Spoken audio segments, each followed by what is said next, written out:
Digestion संबंधित एक बहुत ही कॉमन प्रॉब्लम के बारे में बात करेंगे और जानेंगे कि इस प्रॉब्लम को आप कैसे ठीक कर सकते हैं।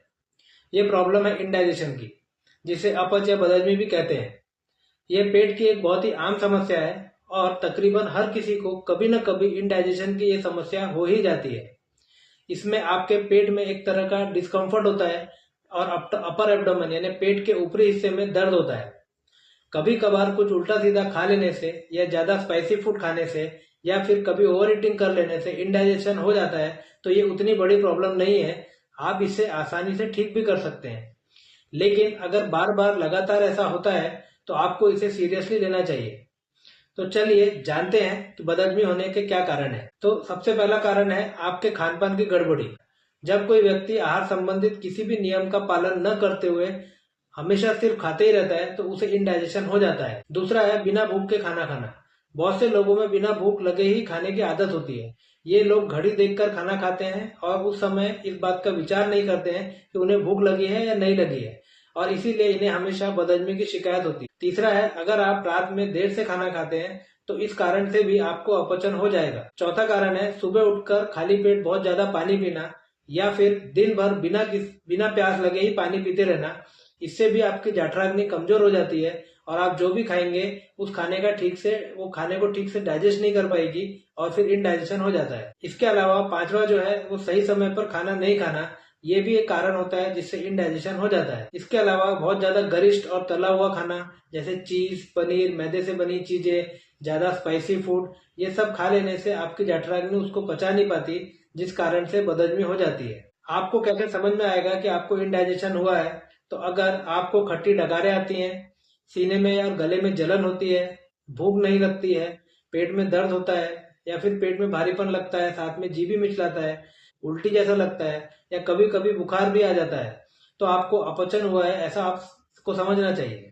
आयुर्वेद में इनडाइजेशन को अजीर्ण कहा जाता है और ये वात, पित्त और कफ, इन तीन दोषों की अवस्था के अनुसार इसके मुख्यतः तीन प्रकार होते हैं। पहला है अमाजीर्ण।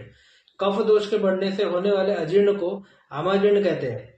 इस प्रकार के अजीर्ण में पेट में भारीपन रहता है, उल्टी जैसा लगता है, जो खाया है उसी की डकारें आती हैं, जी मिचलाता है, मल में चिकनापन रहता है और कभी कभी पूरे शरीर में खुजली भी होती है।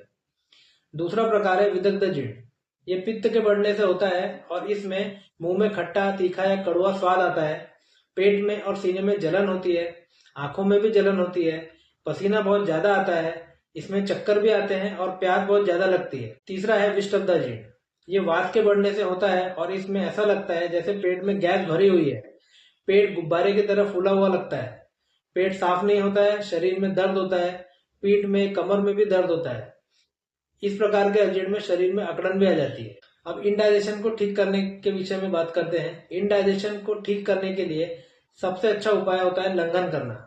खासकर अगर कफ और पित्त दोष के बढ़ने से इनडाइजेशन हुआ है तो लंघन करना ही चाहिए।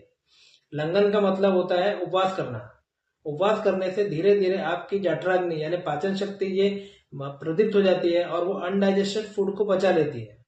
कभी कभी अगर आपने बाहर उल्टा सीधा कुछ खा लिया है और आपको इंडाइजेशन हो गया है तो उसमें एक दिन का उपवास कर लेने से वो एकदम पूरी तरीके से ठीक हो जाता है। दूसरा उपाय है दीपन पाचन औषधियों का प्रयोग करना। दीपन पाचन औषधियों का मतलब ऐसी औषधियां जो आपकी जठराग्नि को प्रदीप्त करती हैं और अनडाइजेस्टेड फूड को पचाने का काम करती है। आपकी रसोई में ही कई दीपन पाचन औषधियां मौजूद हैं, जैसे अदरक, सौंफ, जीरा, अजवाइन, दालचीनी। ये सब खाने को पचाने में काम आती हैं, इसीलिए इनका प्रयोग मसाले के रूप में किया जाता है। बदहजमी दूर करने के लिए सौंफ का पानी पीना, जीरे का पानी पीना, ये बहुत ही फायदेमंद होता है। इनडाइजेशन को ठीक करने के लिए आप अदरक के रस में थोड़ा सा नींबू का रस और सेंधा नमक डालकर पीने से इससे भी पाचन शक्ति सुधरती है और अजीर्ण पूरी तरीके से ठीक हो जाता है। इसके अलावा आपने बिना भूख के कुछ भी नहीं खाना चाहिए। अगर आपको भूख नहीं लगी है इसका मतलब यह है कि आपका जो पहले खाया हुआ खाना है वो अभी तक पचा ही नहीं है। अगर ऐसे में आप फिर से खा लेते हैं तो आपका ताजा खाना और पुराना बिना पचा हुआ खाना ये दोनों मिल जाते हैं, जिसके कारण जठराग्नि को उसको पचाने के लिए बहुत ज्यादा समय लगता है। और अगर ये चक्र ऐसे ही चलते रहता है तो लगातार इंडाइजेशन शरीर में बना रहता है। इसके अलावा जरूरत से ज्यादा पानी पीना भी हानिकारक होता है। पानी वैसे तो शरीर के लिए बहुत फायदेमंद है, लेकिन जब कोई चीज जरूरत से ज्यादा हो जाती है तो वो नुकसान भी करती है। आपकी पाचन शक्ति या आपकी अग्नि की तरह है, और अगर आप आग के ऊपर ज्यादा पानी डालेंगे तो वो बुझ जाती है। ठीक वैसे ही ज्यादा पानी पीने से आपकी जठराग्नि भी मंद हो जाती है और वो आपके द्वारा लिए गए अन्न को पचाने में असमर्थ हो जाती है। इसीलिए आपको जब प्यास लगे तभी पानी पीना है। बिना कारण जबरदस्ती पानी पीते नहीं रहना चाहिए। ये आपके पाचन के लिए अच्छा नहीं होता है। पांचवा उपाय जो होता है वो है सुपाच्य आहार लें। जब इंडाइजेशन होता है उस समय आपकी पचन शक्ति ये बहुत कमजोर हो जाती है और ऐसे में वो गरिष्ठ और भारी भोजन को पचा नहीं पाती। इसीलिए आपको ऐसा खाना खाना चाहिए जो आसानी से पच जाए, जैसे मूंग दाल की खिचड़ी है, सब्जियों से बना हुआ सूप है, फल है या फिर छाछ है।